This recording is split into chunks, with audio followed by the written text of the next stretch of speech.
पहचान है आप। पूरी दुनिया में पाकिस्तान की पहचान इंपोर्टेड हुकूमत के लिए तूफान इमरान खान।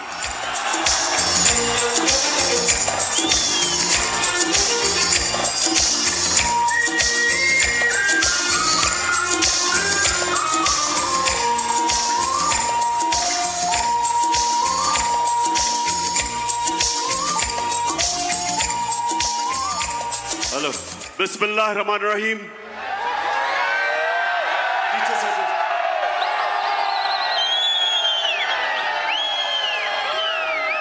बिस्मिल्लाह रहमान रहीम। इय्याका नअबुदु व इय्याका नस्तईन। मुल्तान, ये मैं 3 महीने में ये मेरा तीसरा मुल्तान में जलसा है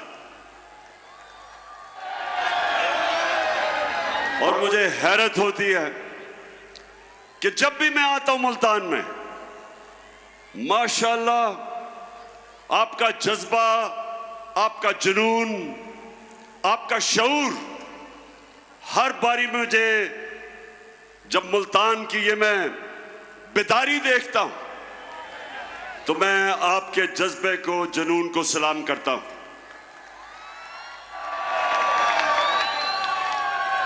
अब मुल्तान, आज मैंने आपसे कई बातें करनी हैं, लेकिन सबसे पहले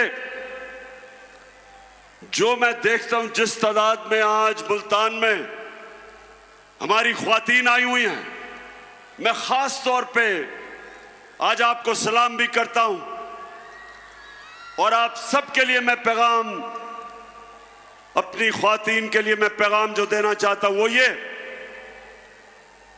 कि देखें, अपने बच्चों को आपने खास तौर पे एक चीज समझानी है। नौजवानों, ये आपके लिए भी है। हमने अपने बच्चों को समझाना है कि कोई मुल्क अजमत पे नहीं जा सकता, तरक्की नहीं कर सकता, उस मुल्क की दुनिया में इज्जत नहीं हो सकती जब तक वो मुल्क अपना मुकाम नहीं समझता, जब तक वो मुल्क एक चीज अपने ज़हन में नहीं डालता कि अल्लाह ने हमें पर दिए, अल्लाह ने हमें पर दिए हैं, हम अशरफुल मखलूकात हैं, सबसे अजीम अल्लाह की मखलूक। कोई जरूरत नहीं है कि हम जमीन के ऊपर चूंटियों की तरह रींगे। जो मैं आपको पैगाम देना चाहता हूं वो ये कि हम सब में अल्लाह ने सलाहियत दी है, हम सब में अल्लाह ने वो ताकत दी है कि हम बड़े बड़े काम कर सकते हैं, हम अपने मुल्क को उठा सकते हैं, हम इसको वो मुल्क बना सकते हैं जो इलामा इकबाल की ख्वाब थी, एक मिसाली इस्लामी रियासत जो दुनिया के अंदर मिसाल बने कि असल में इस्लाम क्या है। तो मैं अपनी बहनों, आप सबको और अपने नौजवानों, खास तौर पे आपको, मैं जो आपको पैगाम देना चाहता हूं वो ये कि अल्लाह आपको एक बड़ा इंसान बनाता है। हम अपनी कमजोरियों की वजह से एक छोटा सा इंसान बन जाते हैं। मैं जब क्रिकेट खेलता था, मेरे से बहुत ज्यादा सलाहियत रखने वाले खिलाड़ी थे, मेरे से ज्यादा टैलेंटेड थे, लेकिन उनकी ख्वाब बड़ी नहीं थी, सोचते नहीं थे बड़ा। जब थोड़ा सा कामयाबी होती थी मुतमईन हो जाते थे या पैसे के पीछे लग जाते थे। ये मेरे पाकिस्तानियों एक चीज याद रखना, ये मेरे कभी लफ्ज ना भूलना पैसे को इस्तेमाल करना सीखो, पैसे से कभी इस्तेमाल ना होना।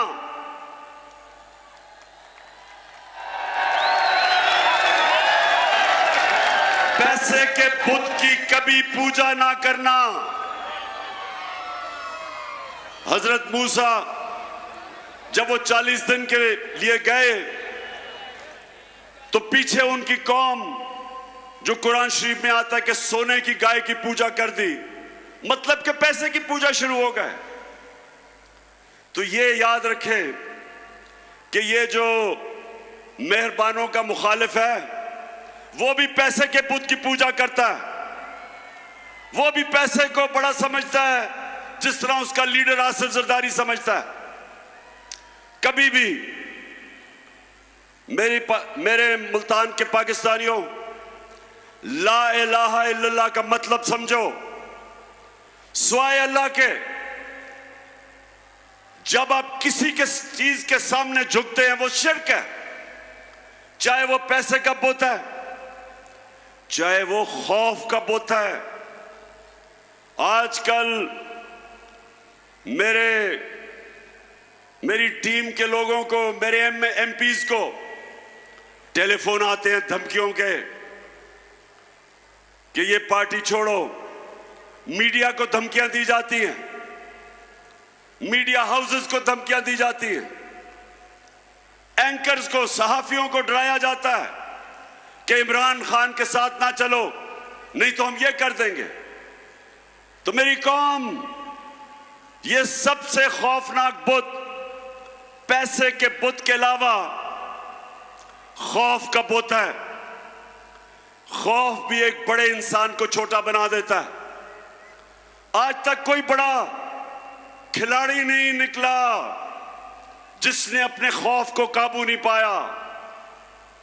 आज तक कोई बड़ा फौजी नहीं निकला जिसको तगमे मिले हो, जिसने अपने खौफ के बुत के ऊपर काबू ना पाया हो।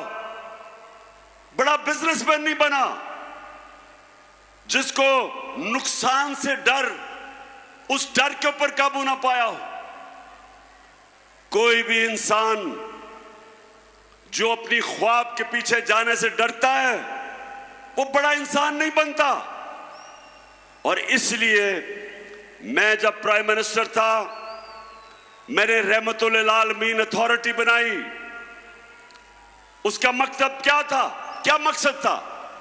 उसका मकसद यह था कि मेरे बच्चों को, इस मुल्क के नौजवानों को पता चले कि आज से तकरीबन 1500 साल पहले जब मेरे नबी सल्लल्लाहु अलैहि वसल्लम ने दुनिया की तारीख का सबसे बड़ा इनकलाब लेके आए थे, वो कैसे उन लोगों को जिनकी कोई हैसियत नहीं थी, कैसे उन्होंने उनको दुनिया की इमामत करवा दी। ये तारीख का हिस्सा है कि वो अरब जो मदीना में मक्का में बसते थे, उनके दोनों तरफ दुनिया की उस वक्त की अजीम सुपर पावर्स थी, इनकी हैसियत ही कोई नहीं थी। और मेरे नबी सल्लल्लाहु अलैहि वसल्लम ने मदीना की रियासत में उनको ऐसा तब्दील किया, उनको छोटे से लोगों को बड़े इंसान बना दिया, उनके खौफ खत्म कर दिए। जो अल्लाह के सिवा जिन बुतों की वो पूजा करते थे, बुत खत्म कर दिए। वो लोग परवाज करते करते कई 100 साल तक उन्होंने दुनिया की इमामत की, दुनिया के अजीम तरीन कौम बन गए। इसीलिए अल्लाह हमें हुक्म देता है कि नबी सल्लल्लाहु अलैहि वसल्लम के रास्ते पे चलो। इसलिए नहीं कि आप अल्लाह को फायदा पहुंचाते, इसलिए कि जब आप नबी के रास्ते पे चलते हैं, आप एक छोटा सा आदमी बड़ा इंसान बन जाता है, इंसानों को पर लग जाते हैं। तो मेरी सबसे बड़ी कोशिश है कि मेरी अपनी कौम को किसी तरह अपने नबी की सुन्नत पर चलाऊं, ताकि मेरी कौम भी एक अजीम कौम बने। और वो बननी थी जो इल्लामा इकबाल की ख्वाब थी, और जो मेरे लीडर कायद आजम ने जिसकी जद्दोजहद की थी, वो एक अजीम कौम थी। वो बननी थी, दुनिया के अंदर मिसाल हमने बनना था। उस रास्ते पे हमें वापस जाना है, और उसके लिए मुल्तान हमें हकीकी आजादी की जद्दोजहद करनी है। हमने अपने मुल्क को आजाद करना है। ये जो बैरूनी मुल्क साजिश के तहत चोरों को ऊपर बैठाया, जो बैरूनी मुल्क के गुलाम हैं, जिनके पैसे मुल्क से बाहर पड़े, ये जरदारी और नवाज शरीफ 30 साल से मुल्क का पैसा चोरी करके बाहर ले गए। ये वो लोग हैं जिनके जरिए हमें रिमोट कंट्रोल किया जाता है। ये वो लोग हैं जो दूसरों के बैरूनी मुल्कों के हुक्म पे हमारे फैसले करते हैं। इनमें इतनी जुर्रत नहीं कि जब रूस हमें सस्ता तेल बेच रहा था, जब मैं रूस गया और उन्होंने हमें सस्ती गंदम भी देनी थी, सस्ता तेल भी देना था, इन्हों में जुर्रत नहीं थी कि इनका जो आका है, जिन्होंने इनको ऊपर बैठाया, जो अमेरिकी साजिश के तहत आए कि कहीं अमेरिका ना नाराज हो जाए, लिहाजा मेरे लोगों को महंगा तरीन तेल, डीजल, पेट्रोल और उसकी वजह से बिजली,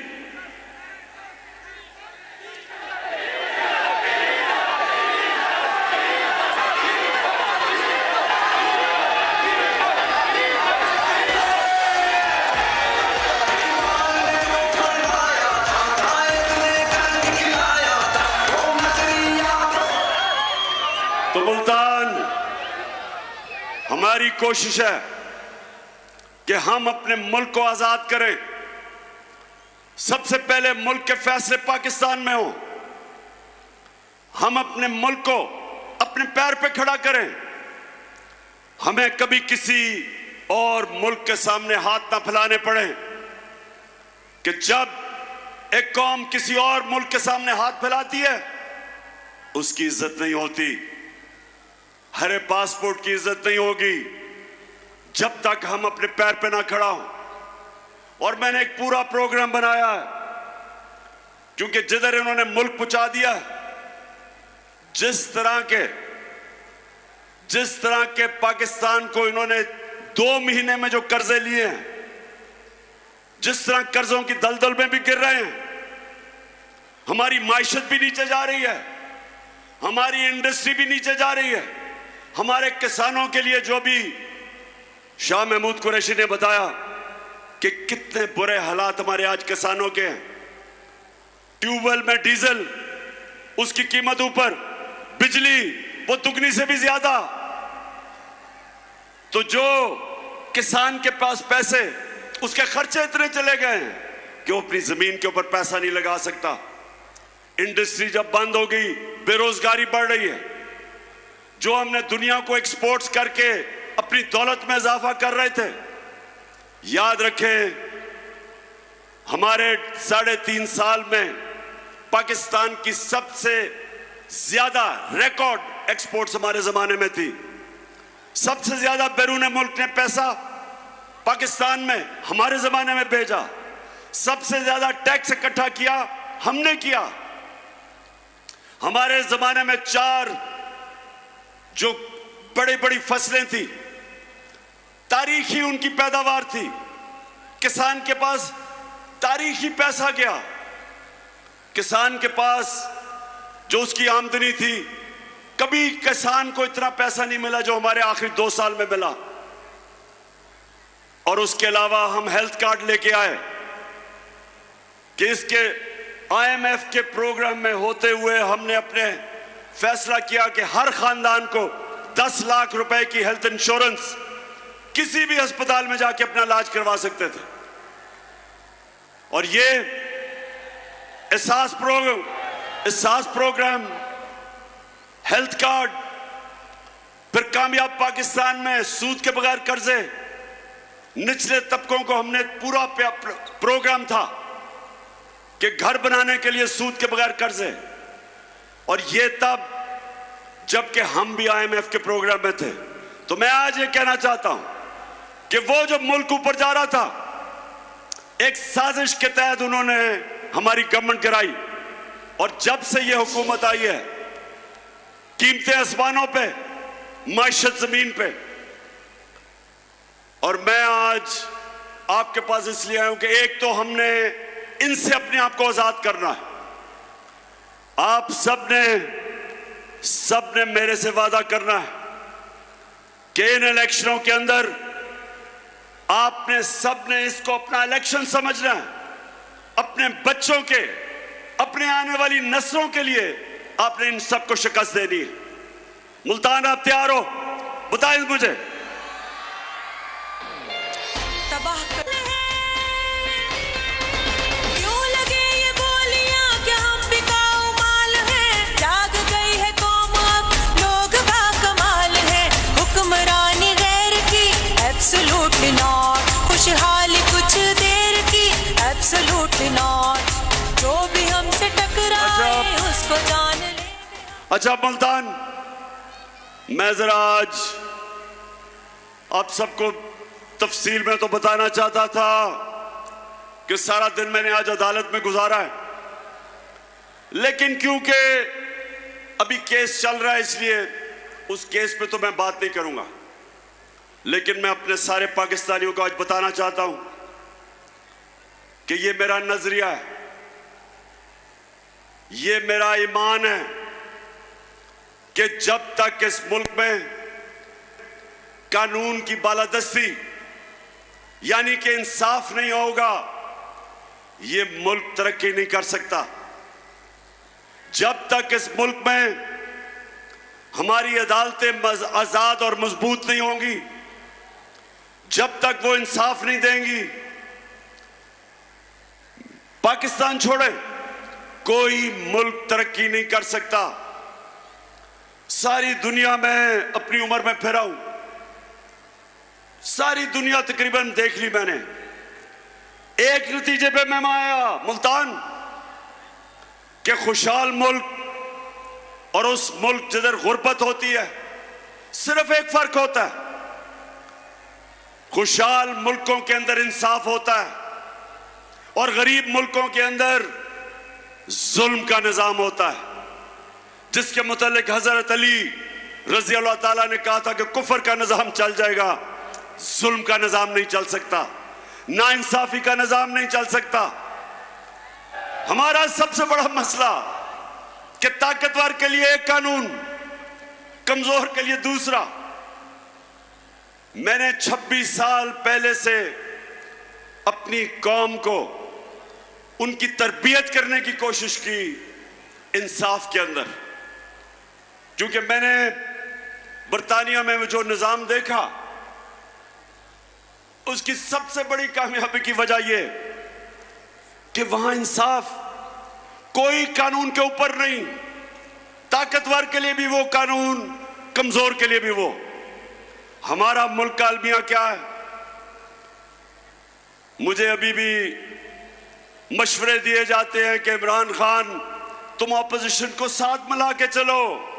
जब मैं हुकूमत में था, अब कहते हैं कि हुकूमत असेंबली में चले जाओ, इनके साथ इकट्ठे बैठ के मामले तय करो। पाकिस्तानियों, मेरी एक बात सुन ले आप।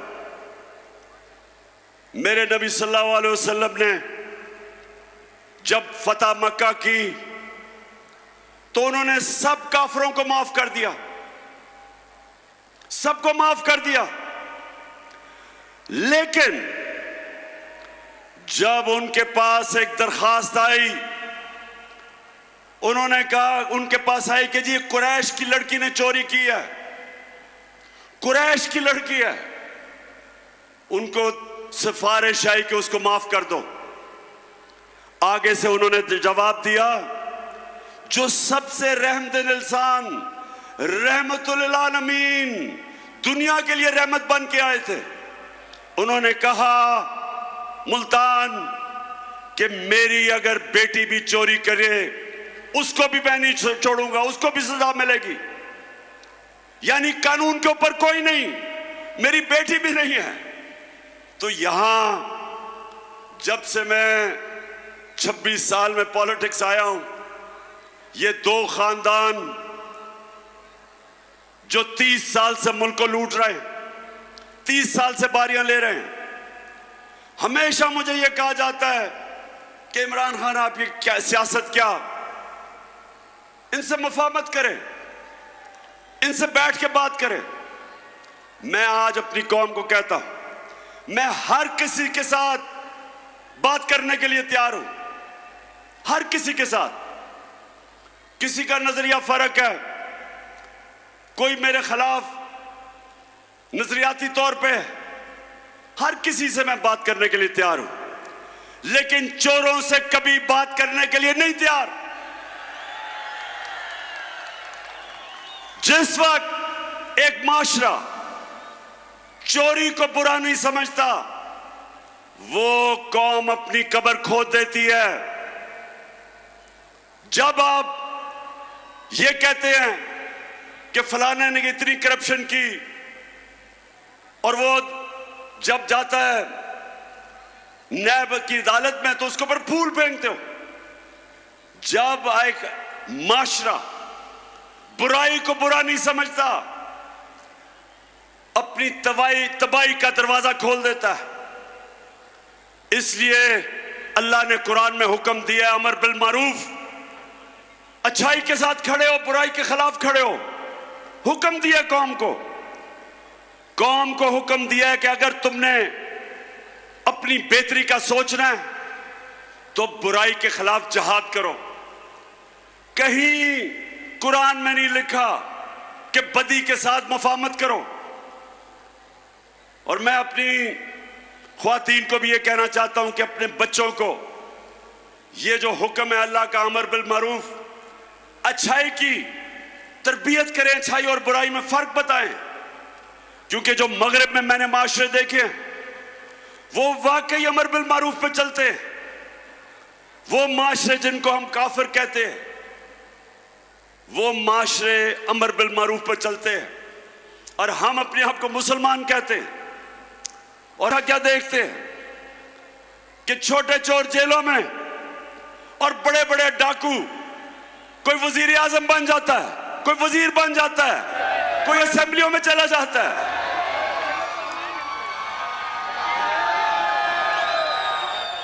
ये है हमारी दूसरी आजादी, हकीकी आजादी की जंग, कि हमने अपने आप को, वो लोग जो माशरे के अंदर फितना है, जो कब्जा ग्रुप है, हमने इनका मुकाबला करना है।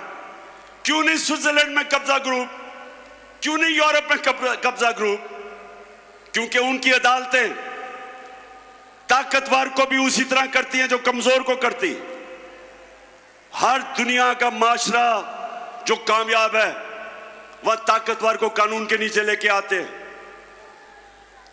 हमने एक मिनट, 26 साल पहले मैंने जब पॉलिटिक्स शुरू की थी इसी चीज के ऊपर कि पाकिस्तान में हमने इंसाफ की जंग लड़नी, और मेरा मुकाबला इन दो करप्ट खानदानों के साथ था जो समझते थे कि इंसाफ के ऊपर है।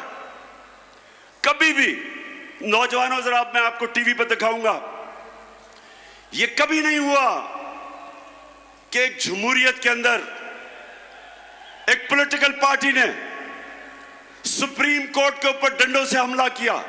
यह कभी नहीं हुआ कहीं। यह जरा भी देखें,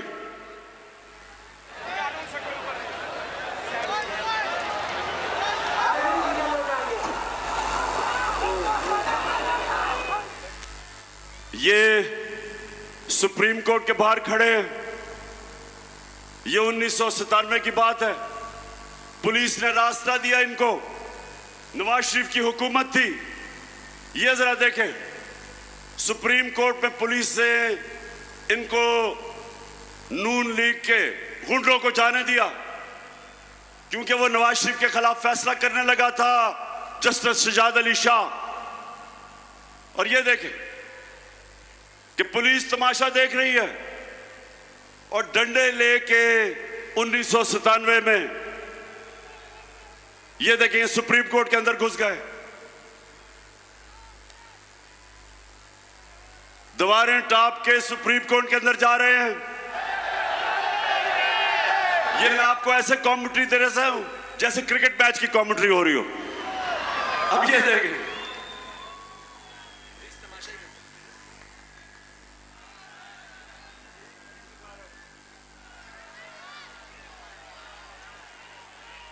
सुप्रीम कोर्ट के ऊपर चढ़ गए और पुलिस तमाशा देख रही है। ये सुने, अब मैं ये आपको क्यों दिखा रहा हूं, ये किसी जमहूरियत में नहीं होता। सजाद अली शाह को उन्होंने सुप्रीम कोर्ट से भगाया, वो जान भी बचा के भागा, जो चीफ जस्टिस था, और फिर इन्होंने जजेस को, बाकियों को पैसा चलाया, ब्रीफ केस चलाए और सजाद अली शाह को हटाया गया। कोई एक्शन नहीं लिया गया इनके ऊपर। और ये वो लोग हैं जो आज मुल्क पे मुसल्लत है और आज कहते हैं चोरी हमने की है, हमें एनआरओ दो, हम कानून से ऊपर हैं। उधर वो नवाज शरीफ बैठा हुआ लंदन में, वो इंतजार कर रहा है कि पहले मेरे केसेस खत्म करो, फिर मैं दूसरी दफा एनआरओ लेके पाकिस्तान आता हूं। मुझे ये मुल्तान बताओ कि छोटा आदमी तो भैंस चोरी, गाड़ी चोरी, मोटरसाइकिल चोरी, वो तो जेल में। तो जो अरबों रुपए मुल्क के लूट के बाहर जाता है, वो कहता है कि मैं कानून के ऊपर हूं। और ये है जंग, इंसाफ की जंग है पाकिस्तान में। हम सब ने मिलके, जब तक हम इंसाफ नहीं, ताकतवर को कानून के नीचे नहीं लेके आते, ये कौम आजाद नहीं होगी। थानों में जुल्म होंगे, ताकतवर झूठे केस करवाएगा कमजोर पे, थानों में जुल्म, जमीनों पे कब्जे, हर जगह कमजोर आदमी पिसेगा। आज जो बैरून मुल्क पाकिस्तानी है, मुल्तान, ये सुन लो, मेरे पाकिस्तानी भी सुन रहे होंगे, आज ये याद रखें कि जो दलदल में हमें इन्होंने फंसा दिया है 4 महीने में, इससे अब सिर्फ एक तरह हम निकलेंगे। बैरूनी मुल्क जिनसे हम इमदाद मांगते हैं, वो अब नहीं देंगे। वो अगर देंगे भी तो वो हमारी आजादी छीनेंगे। इसलिए एक ही तरीका है, 1 करोड़ पाकिस्तानी बाहर बैठा है, ये हमारा सबसे बड़ा असासा है। और इसको जिस दिन इनमें से 1 करोड़ में से 5 लाख ने भी पाकिस्तान में सरमायाकारी कर दी, अरबों डॉलर मुल्क में आ जाएगा। ये हैं जो लोग हमें आजाद करेंगे बैरूनी मुल्क के कर्जों से। लेकिन वो कभी नहीं आएंगे, वो कभी पाकिस्तान में सरमायाकारी नहीं करेंगे जब तक हमारा इंसाफ का निजाम ठीक नहीं होता, कॉन्ट्रैक्ट एनफोर्समेंट नहीं होती, जब तक उनको ये एतमाद ना हो कि जब वो सरमायाकारी करेंगे उनसे फ्रॉड नहीं होंगे। वो इसलिए दुबई चले जाते हैं, वो मलेशिया चले जाते हैं, लेकिन पाकिस्तान में सरमायाकारी नहीं करते। तो जो मेरा इंशाअल्लाह अल्लाह ने आगे बारी दी, तो मैं आज सबसे पहले अपने बैरून मुल्क पाकिस्तानियों के लिए आसानी पैदा करूंगा कि पाकिस्तान में सरमायाकारी करें, और उसके लिए अपना इंसाफ का निजाम, इसको बेहतर करेंगे। और उसकी वजह से इंशाअल्लाह ये आप देखते रहेंगे कि बजाय किसी के सामने हाथ फैलाए, हम पाकिस्तान को उठा देंगे और इंशाअल्लाह वो मुल्क बनेगा जो इसको बनना चाहिए था 75 साल पहले। आखिर में मुल्तान, मुझे ये बताओ कि ये जो भाग गए हैं मैच खेलने से, ये जो भगौड़े हो गए हैं,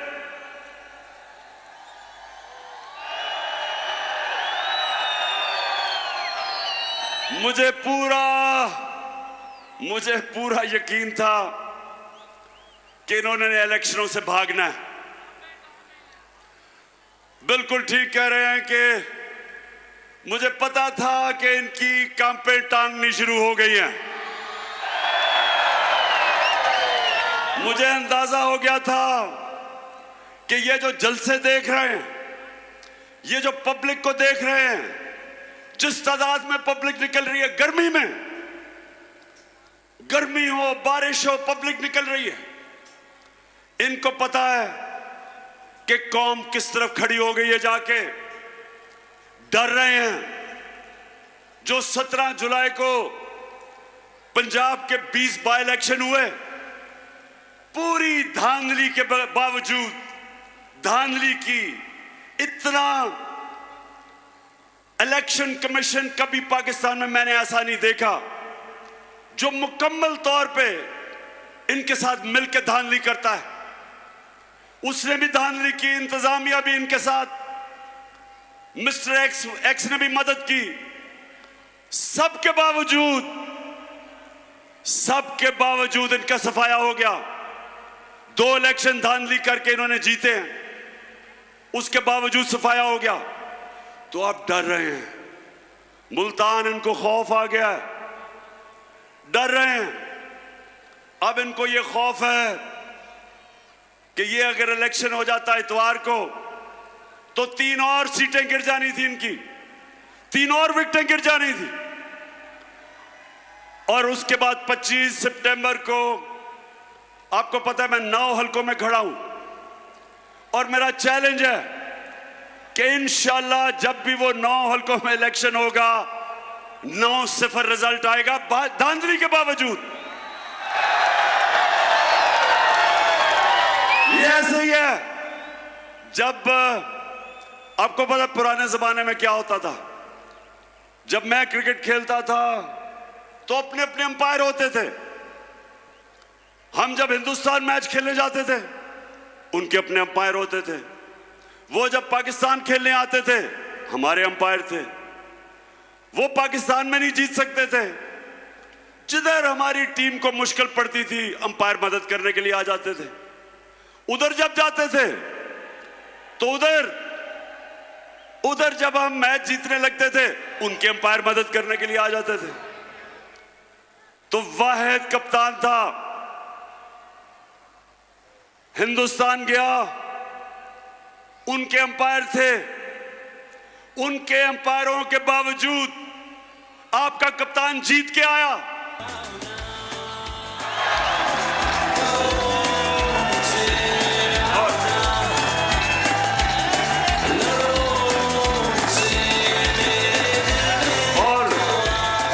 और इस बारी मुल्तान, इस बारी पहले हमने 17 जुलाई को जो चीफ इलेक्शन कमिश्नर ने इनके साथ मिलकर बैटिंग की, उसको भी हराया, इनको भी हराया, इंतजामिया भी इनकी थी, उसको भी हराया, और मिस्टर एक्स को भी हराया।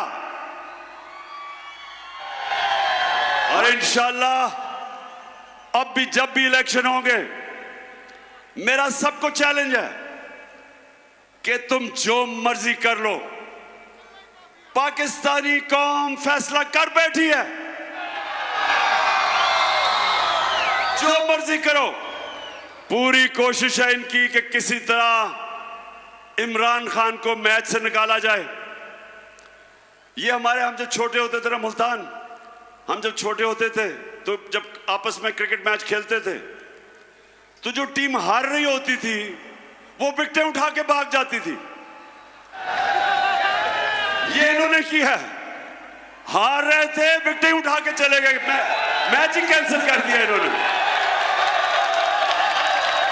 लेकिन मेहरबानों, मुझे तो बड़ी खुशी हुई कि जिस तादाद में हमारी ख्वातीन आई हैं, मेहरबानों ने सुना, बड़े जलसे किए और अपनी औरतों को। और ये याद रखें, जिस कौम की औरतें बेदार हो जाएं, शऊर आ जाए, वो कौम को कोई गुलाम नहीं बना सकता। फिर से तू अड़ जा, फिर से तू डट जा, फिर से वो बल्ला घुमा।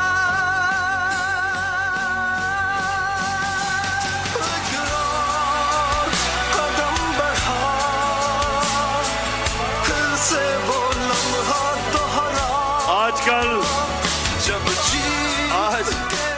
आजकल हालात ऐसे हैं, मुल्तान आजकल हालात ऐसे हैं कि वालिद जनाब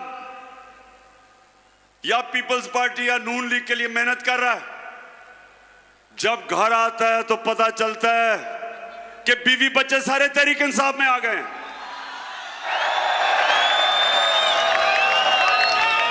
यानी कि ऐसे लग रहा है कि जैसे पुराने जमाने के अंदर जब मेरे नबी सल्लल्लाहु अलैहि वसल्लम ने तबलीग की और लोगों को इस्लाम की तरफ लेके आए और राय हक पे लेके आए, तो एक वक्त ऐसा था कि आदमी कहीं और होता था, घर में औरतें और नौजवान इस्लाम कबूल कर लेते थे। आज माशाअल्लाह कौम ऐसी बेदारी आई है और शऊर आया है कि वो ये दो जमातों को 30 साल से देख रही थी, और आज ऐसी बेदारी है कि जो भी आज कोशिश करें, औरतें, बच्चे, नौजवान, बल्कि बूढ़े भी आप फैसला कर बैठे हैं कि इन दो जमातों के साथ नहीं चलना, जिन्होंने सारी जिंदगी इनको सपोर्ट की थी। मैं आज मुल्तान आपका हैट्रिक के जलसा किया मैंने, 3 जलसे 3 महीने में। मैं आज आपका शुक्रिया अदा करता हूं, जिस गर्मी में और जिस सुकून में और जिस शऊर से आपने मेरी बातचीत सुनी, मैं आपका शुक्रिया भी अदा करता हूं। और जब भी वो मैच खेलने वापस आएंगे, अभी तो भाग गए हैं, जब भी आएंगे मुल्तान आपने मेरे से वादा करना है कि इनको ऐसा फेंटा लगाना है, ऐसी शिकस्त देनी है कि अगले इलेक्शन में आपने 2/3 अक्सरियत तहरीक इंसाफ को दिलवानी है, 2/3 अक्सरियत, ताकि हम इस मुल्क में वही हकीकी आजादी का इनकलाब ला सके। पाकिस्तान जिंदाबाद। पाकिस्तान तहरीक इंसाफ के चेयरमैन इमरान खान मुल्तान में जलसे से खिताब कर रहे थे। उन्होंने कहा कि हुकूमत इलेक्शन से भाग रही है, इनको पता है कि सियासी मैदान में ये इमरान खान का मुकाबला नहीं कर सकते, इस वजह से इलेक्शन से ये भाग रहे हैं, लेकिन ये जब भी इलेक्शन लड़ेंगे हम इनको तमाम हलकों में शिकस्त देंगे। बड़ी तादाद में मुल्तान के लोग इमरान खान को सुनने के लिए यहाँ पर पहुँचे थे। इमरान खान ने खिताब किया और अपने केस से मुतालिक उन्होंने कहा कि केस अदालत में, आज सारा दिन मैं अदालत में मौजूद रहा, लेकिन चूंकि इस वक्त अदालत में केस ज़ेर समाअत है तो मैं उसके बारे में कोई बात नहीं कर रहा। उन्होंने कहा कि जब इंसाफ का निज़ाम एक नहीं होता, ताकतवर के लिए अलग कानून और गरीब के लिए अलग कानून होता है, तो फिर वो मुल्क कभी तरक्की नहीं कर पाते। मनाजिर आप देख रहे हैं, इमरान खान अपनी गाड़ी में बैठ चुके हैं और जलसा गाह से अब वापस वो जा रहे हैं। इमरान खान ने आज ये खिताब मुल्तान के लोगों से किया, जहाँ पर बड़ी तादाद में लोग इमरान खान को सुनने के लिए दोपहर से ही मौजूद थे और उस वक्त इमरान खान इस्लामाबाद हाई कोर्ट में थे, लेकिन लोग यहाँ पर पंडाल में उनका इंतजार कर रहे थे। जलसा गाह से अब इमरान खान वापस रवाना हो चुके हैं। उन्होंने कहा कि जो ख्वाब के पीछे जाने में डरता है, जो रिस्क नहीं लेता, वो कभी बड़ा आदमी नहीं बन सकता। मैं चाहता हूँ कि मेरी कौम एक अजीम कौम बने। और चिश्तियाँ आपको लिए चलेंगे, जहाँ पर इस वक्त नून लीग की सीनियर रहनुमा मरियम नवाज खिताब कर रही हैं। यकीन करना, जब इस बार डीजल की और पेट्रोल की कीमतें बढ़ी तो मैंने कह दिया, मैंने कहा मैं कीमतें बढ़ाने के फैसले को तस्लीम नहीं करती, मैं अपनी आवाम के साथ खड़ी हूं।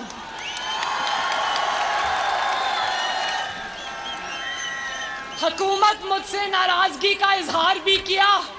उन्होंने कहा कि आपने ये क्यों ट्वीट कर दिया। मैंने कहा कि मुझे आपकी नाराजगी की परवाह नहीं, मैं अपनी आवाम के साथ खड़ी हूं।